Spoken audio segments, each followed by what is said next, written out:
आइए मित्रों, हमारे YouTube चैनल स्वाध्याय में आपका हार्दिक स्वागत, अभिनंदन।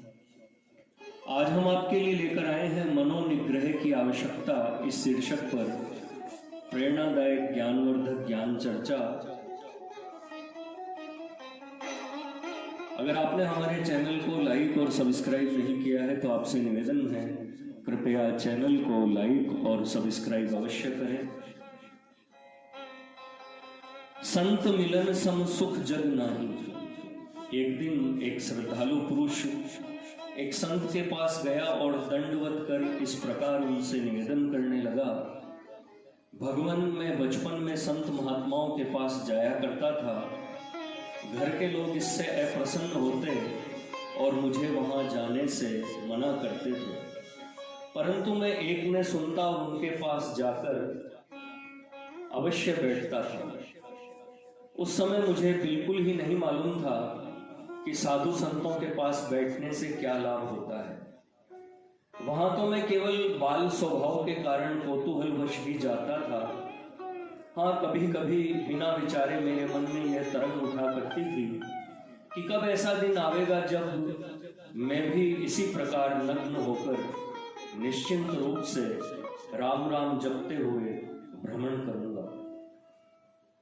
जब मैं पाठशाला में पढ़ता था तब पुस्तकों में जड़ भरत का वृत्तांत मुझे बहुत ही प्रिय लगता था। गुरुजी को एक दिन मैंने उस वृत्तांत को इतनी अच्छी तरह से सुनाया कि वह प्रसन्न हो उठे।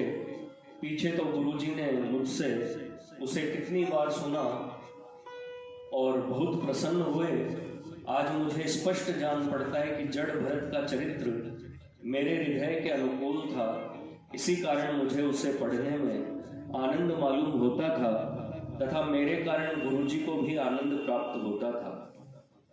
हे महाराज, तभी से जड़ भरत की वह भावना मेरे हृदय में जड़ जमाए हुए है। मेरी बारंबार इच्छा होती है कि मैं जड़ भरत के समान हो जाऊं।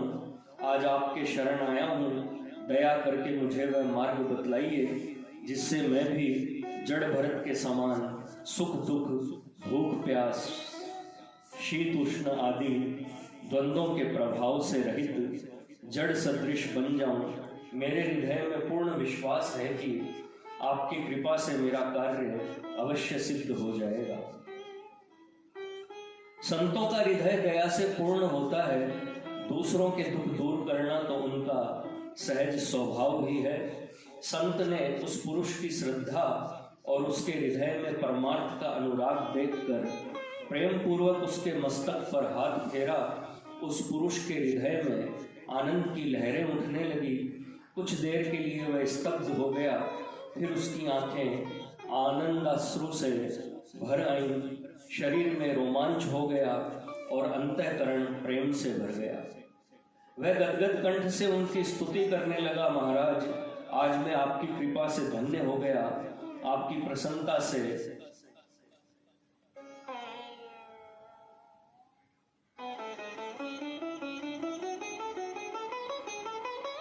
मुझे संसार की सारी संपत्ति तुच्छ जान पड़ती है। जिसके भय से स्वयं काल भी डरता है, वह परम गुरु महेश्वर आज संतुष्ट हो गए। अब मेरे लिए संसार में क्या अप्राप्य हो सकता है। इसके बाद वह संत जी प्रसन्न हो हंसते हुए बोले, हे प्रिय वत्स, तेरे प्रेममय वचनों को सुनकर मुझे बड़ा ही आनंद हुआ। मैं प्रतिदिन सायंकाल को 1 घंटा उपदेश किया करता हूँ। तू भी कुछ समय तक श्रद्धा पूर्वक नियत समय पर आकर श्रवण किया कर। तदनंतर मैं तुझे गूढ़ संकल्प की सिद्धि के लिए साधन बतलाऊंगा जिससे तुझे अभीष्ट सिद्धि होगी। अब वह पुरुष उस संत के समागम में रहने लगा। एक दिन उन्होंने उस पुरुष को लक्ष्य कर इस प्रकार दृष्टांत द्वारा उपदेश दिया, हे सौम्य, एक दिन एक साधु महात्मा एक घोड़े पर सवार होकर किसी गांव के पास से जा रहे थे। रास्ते में एक मनुष्य भी उनके साथ हो लिया। फिर बातचीत प्रारंभ होने पर उसने उस महात्मा से पूछा कि महाराज, यह घोड़ा तो बहुत बड़ा ही अच्छा है, इसको आपने कितने में लिया? महात्मा ने कहा, क्या तू इस घोड़े को खरीदेगा? उस मनुष्य ने उत्तर दिया, मोल हो जाए तो मेरी इच्छा इसके खरीदने की हो रही है। यह सुनकर उस महात्मा ने कहा, देखो सामने पहाड़ी के बगल में एक गांव दिखलाई देता है, मैं वहां पहुंचकर यह घोड़ा एक सज्जन पुरुष को यूं ही बिना कुछ लिए दे देने का विचार कर रहा हूँ। यदि तुम्हारी इच्छा इसके लेने की हो तो मेरे साथ चलो, मैं इसे तुम्हें दे दूंगा। ऐसा सुंदर घोड़ा बिना मूल्य लिए ही महात्मा उसको दे देंगे, इस बात पर उस मनुष्य को सहसा विश्वास न हुआ। उसने पूछा, महाराज आप सच बोल रहे हैं या हंसी कर रहे हैं? साधु ने कहा, भाई साधु हंसी दिल्लगी करना नहीं जानते, मेरी बात को तुम बिल्कुल सत्य समझो। मुझे निश्चित स्थान पर पहुंचने के बाद घोड़े की आवश्यकता न रहेगी, मैं तो इसे किसी योग्य पुरुष को ही दे दूंगा। तुम यदि इसे पसंद करते हो तो तुम्हें ही यह मिल सकता है। इसके बदले में मुझे रुपए की आवश्यकता नहीं है, परंतु एक बात तुम्हें करनी होगी। उस गांव तक जो यहाँ से लगभग 3 कोस की दूरी पर है, तुम्हें उच्च स्वर से श्री कृष्ण गोविंद हरे मुरारे हे नाथ नारायण वासुदेव निरंतर इस मंत्र का उच्चारण मुझे सुनाते हुए मेरे साथ चलना होगा।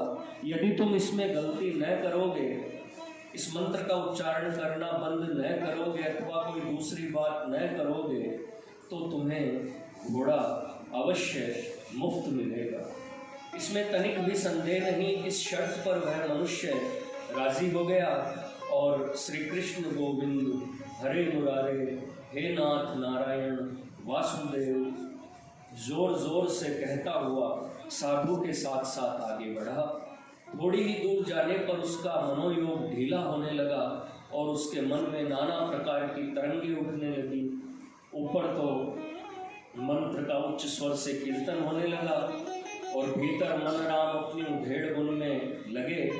वह सोचने लगा, आज कैसे शुभ मुहूर्त में मैं घर से निकला कि अनायास सैकड़ों रुपए का घोड़ा मुफ्त मिल रहा है। यह साधु कोई बड़े त्यागी महात्मा जान पड़ते हैं, नहीं तो बिना मूल्य कोई ऐसे घोड़े को कब दे सकता है। अच्छा, इस घोड़े को आंगन में खूंटा गाड़कर बांधूंगा, परंतु यह घोड़ा पानीदार है, डर है कि कहीं किसी लड़के को लात न मार दे। और भी एक बात है, ऐसे सुंदर घोड़े के लिए साज सामान भी अच्छा चाहिए। बिना अच्छे साज सामान की यह शोभा कैसे देगा। फिर मुझे उसमें 15-20 रुपए खर्च करने पड़ेंगे। परंतु यदि साधु महाराज केवल घोड़े को दे और लगाम न दे, तो मैं ऐसे तेज घोड़े को फिर घर भी कैसे ले जा सकता हूँ। इस प्रकार वह मनुष्य ऊपर से तो श्री कृष्ण गोविंद हरे मुरारे हे नाथ नारायण वासुदेव का कीर्तन करता जा रहा था और मन में इस प्रकार की कल्पनाएं कर रहा था। अंत में लगाम की कल्पना ने इतना जोर मारा कि वह बोल उठा, महात्मा जी आप केवल घोड़े को ही देंगे अथवा उसका लगाम भी देंगे। अगर आप लगाम न दें तो मैं पहले से ही लगाम का प्रबंध कर लूं। साधु महाराज बोले, भाई प्रण में तू हार गया, अब ये घोड़ा तुझे नहीं मिल सकता।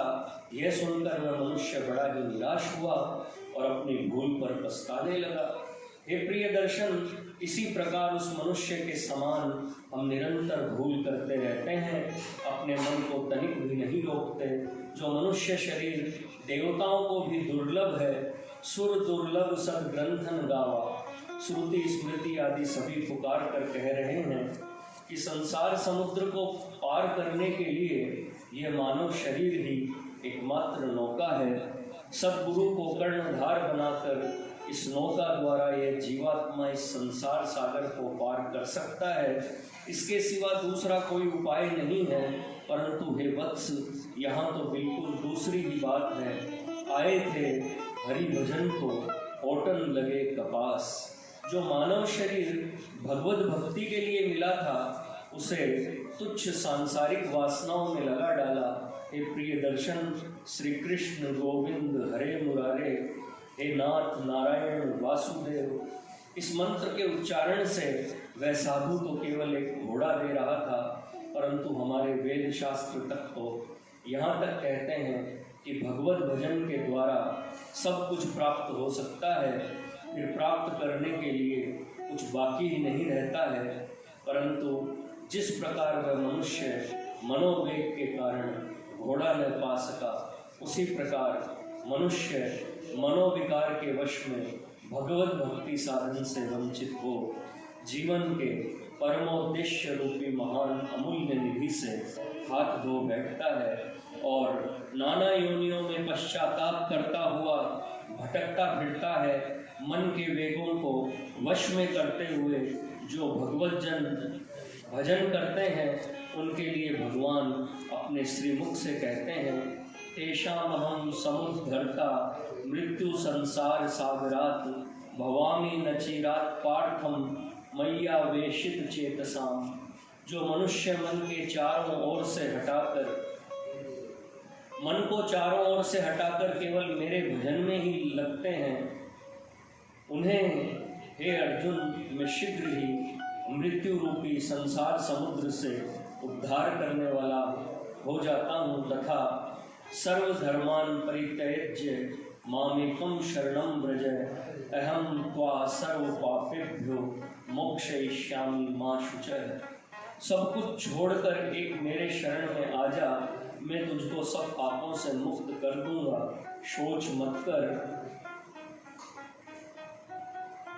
मनुष्य का कल्याण केवल मनोनिग्रह पूर्वक भगवत भजन पर ही अवलंबित है, क्योंकि मन का नाना विषयों में भटकना ही इसमें बड़ा बाधक होता है और अनन्य भाव से निरंतर एक रस से भजन में नहीं लगने देता। इसलिए मनोनिग्रह पूर्वक भगवत भजन बहुत ही आवश्यक वस्तु है। फिर तो मनुष्य के कल्याण का सारा भार श्री भगवान अपने हाथ में ले लेते हैं।